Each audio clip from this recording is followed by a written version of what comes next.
As at the close of the IE window yesterday, we saw it rebounding to about 878 naira. As at the close of IE window on Monday, it was about 925 naira, 34 kobo to a dollar. Despite the constant fall in naira, we see it increase, appreciate and depreciate in value. And now naira, the depreciation have now pushed drug imports, to about 900 billion naira. And drug prices are now set to even remain high in 2024, as import prices of pharmaceutical products may actually hit the 900 billion naira mark. And this is as a result of the naira depreciation.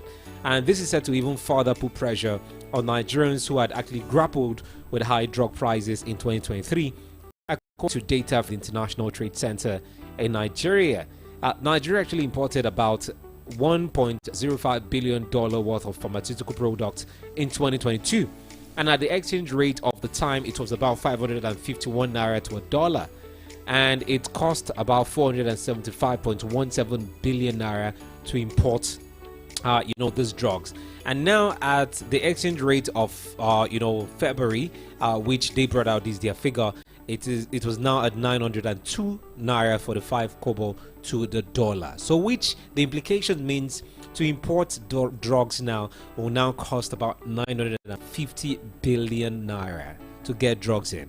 And basically what this imply on to the common man, what they won't take out of this is that with the devaluation or the frequent fall of the naira, what it means is that drugs will be very expensive, because the value of import, the value, because at the end of the day, the value we use in importing this drugs is in dollar, and the value naira to a dollar will always affect everything that has been imported into the country. So this is worrisome and something not to be done about this. We're still talking about the naira in the market. The weak oil output, 6 weeks high dollar compound naira problem at the black market. Now, the weak oil output and the 6 week high dollar compound, the 6 week high dollar compounds the naira problem at the black markets. Now, Nigeria's naira is poised for its lowest level at the black markets this month, as demand supply equilibrium remains a fantasy. You're looking at an informal market, effectively used crypto dealers, retail speculators and younger citizens. The naira exchanged at approximately 1,380 naira to a dollar at the early hours of Wednesday, from Tuesday's normal rate at 1,357 naira to a dollar. In expansion, the trade rate for a dollar to a naira on the physical black market traded in a value of around 1,365 against haven currency. Nigeria's relatively weak output additionally dents to the naira. Information discharged by OPEC and the Nigerian Upstream Petroleum Administrative Commission shows that the nation finished the fourth quarter, the final year, with a shortage of 40 million barrels. So at this point in time, we're faced with a lot of problems. Unfortunately, where we see a situation where the oil is supposed to, whenever there's an increase in oil prices internationally, we're supposed to be making money. Every single time there's some issue with the oil, we lose money. We lose so much money. And don't forget that is this projected income from sales of oil. That's where we get our money for the budget. So if there's any issue whatsoever with our oil, best believe it's going to affect the amount of money that we get for the budget. That's where the budget deficit comes in, and then there's a supplementary budget, and then there's more monies going into recurrent expenditure, and a lot of issues like that. It's a cycle at this point, and we need to break out of it. But the weak oil output continues, and it contributes to our problems of the naira. And still talking about the naira and the weak output, let's talk about Nigeria's foreign debt that is now gulping about 50% of Nigeria's official dollar outflow. This happened in 2023 alone, and according to the report, it says Nigeria spent about 50% of its dollar payments to service external debt between January and October 2023. and a significant portion underscoring the growing burden of foreign debt on the nation's economy. And according to data from the CBN, out of the $6.11 billion in total outflows made during this period, a substantial amount of $3.07 billion was directed towards servicing external debt. And this figure represents a hefty slice of the nation's financial resources. And basically, it indicates a significant increase from the previous year. And the total spent on foreign debt service in this 10 months is about $850 million $42,000, or this is about 38% higher than the $2.22 billion expended in 2022 alone. So we've seen an increment in the amount of our foreign outflow that is now being used in servicing external debts. Half of it goes to servicing debts. Is this not a problem? Is this not something that needs to be addressed, especially how we borrow in the first place? We know that every economy, even it will shock Nigerians to know that the country with the most amount of debt is not even Nigeria. Nigeria doesn't even come close. It is the United States of America.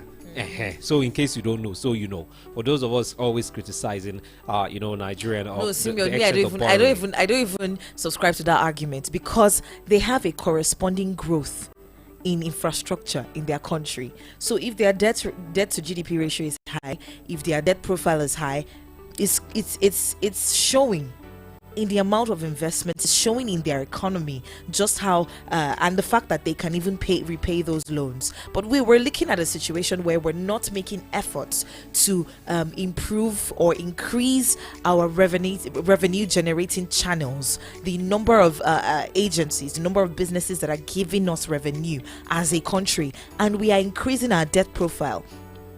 The truth is, whether you like it or not, the math is not mathing. See, I understand. I totally understand this. We need to understand that Nigeria, we are heavily dependent on oil.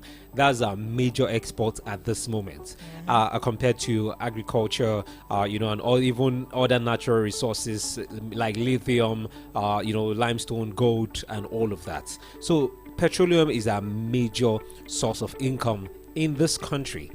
And for us to not borrow, it means we have to, diversify beyond petroleum and look at other sources for us to generate income internally in the country. Until this is done, we will always borrow. You need to understand that borrowing is not a crime. It's not a sin. It doesn't mean your government is terrible or is bad. But the problem we have in Nigeria is that even with these borrowed funds, it gets looted. Just like the COVID-19 palliative that was not even free. Monies that were even borrowed, though, that we have to pay back. And I remember the federal government distributing these monies to state governments, asking them to pay certain chunk as refund back to the nation's coffers. So if we start holding our leaders accountable, if the monies are borrowed for a particular purpose or for a particular project, it should be used for that particular project. And that's why I love organizations like I think this organization that runs this program called Follow the Money. I think it's called, yes, that's doing that. Other organizations like SERAP as well, that's suing and trying to hold government accountable, especially if they fall short of certain policies that are in the Constitution of the Federal Republic of Nigeria. So something ought to be done about our debt to GDP ratio, because it's not balancing. And the government needs to take this very seriously. The only solution to this is create more revenue generating agencies. Even the revenue generating agencies that we have, how many of them bring back those revenue? My dear, the problem how is many of them this avenue internally. Nigerians will be the one bearing the brunt. Now, I saw a report of tomato sellers, I think in Lagos, that might not even have to be paying about 5,000 to 50,000 naira, as taxation or levies in Lagos for a year. So imagine a tomato seller that is selling small pepper. You are not even sure of making 1,000 naira, per day, and you have to pay this amount of money at the end of the year. If we want to start generating internally, maybe in form of taxation, taxing Nigerians, we will start crying. as a country that, oh, we've seen tariff increasing, we've seen this increasing, taxation is this, they are paying new more taxes. Even in Abuja now, some people are even crying about the pack and pay 100 naira that they are packing. So these are some ways the government is trying to generate revenue internally, but they have to look beyond taxing the common Nigerian. They have to start looking at the production industry, the manufacturing industry. We need to start exporting more than we import in this country. Until we get to that point, this will always be a challenge. All right. I think at this point in time, we should check out one more headline and then we call it a wrap on the business around business today, pardon me. So today we're seeing Sweden. Let me just talk about jobs today. Now, the federal government is eyeing 100,000 jobs from 50,000 empty NES gas depot. Federal government eyes 100,000 jobs from 50,000 empty NES gas depot.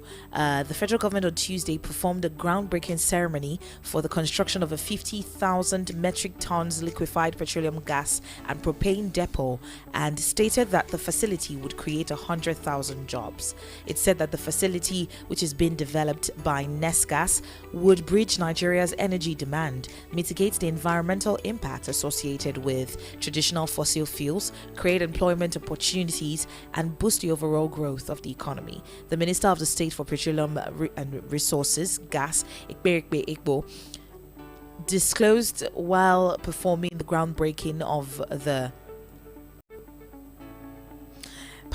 while performing the groundbreaking of the 50,000 empty metric tons LPG and propane depot at the Oil and Gas Free Trade Zone Onne, Rivers State. In a statement from NES Gas, said the facility would further help in unlocking Nigeria's abundant gas potential to support cleaner, more sustainable energy sources and diversify the economy. He said that the private sector's dedication to investing in infrastructure will facilitate the storage, delivery, and consumption of clean energy, as demonstrated by NES Gas's development of this 50,000 metric tons LPG and propane depot.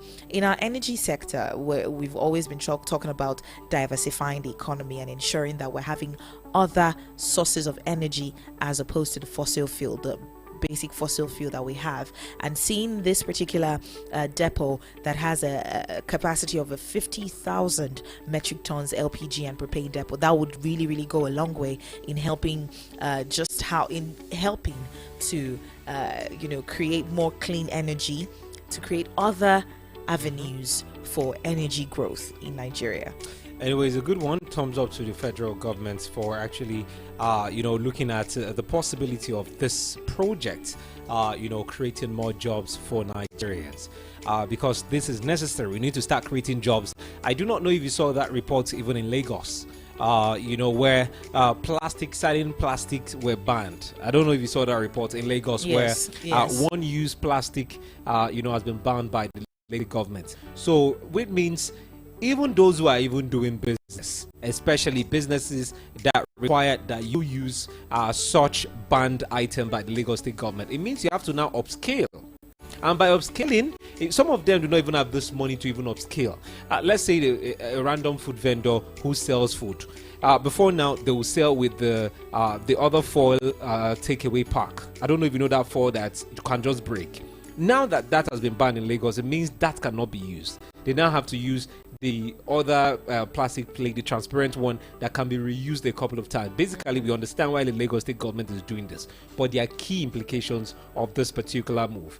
Those who are small business owners that work within using this particular item will now have to upscale. Those that are not upscale will now have to close business or look for other businesses and start. So when you look at this, the unemployment, or they wrap your something inside, or they wrap it inside nylon and you treat like that. Mm-hmm. So it's a lot of things happening at the same time, and it is necessary that the federal government start doing what it can to provide more jobs. We know it's not the responsibility of the government to provide jobs.